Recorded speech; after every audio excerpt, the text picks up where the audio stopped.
কাবা ঘরের একজন কালো ইমাম আছে, নাম ইমাম আল কালবানি। উনি লন্ডনে একটা ইন্টারভিউতে বলেছেন, আমার মায়ের বদদোয়া আমাকে কাবা ঘরের ইমাম বানিয়েছে। লন্ডনে একটা কনফারেন্সে উনি ইন্টারভিউ দিচ্ছিলেন। ওনাকে বলা হলো, কাবার সব ইমাম সাদা ইমাম, আপনি কালো মানুষ, কেমনি ইমাম হইলেন? উনি বললেন, আমার মায়ের বদদোয়া আজকে আমাকে কাবা ঘরের ইমাম বানিয়েছে।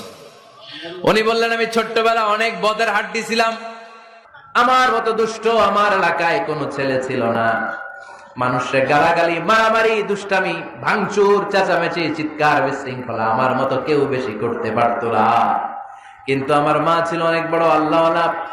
আমার মা জানতেন আল্লাহর কাছে দোয়া করার কত বড় পাওয়া। আমার মা যখন আমার উপর রেগে যেতেন, আমার মা জানতেন রাগের মাথায় বদদোয়া দিলে বদদোয়া কবুল হয়ে যাবে।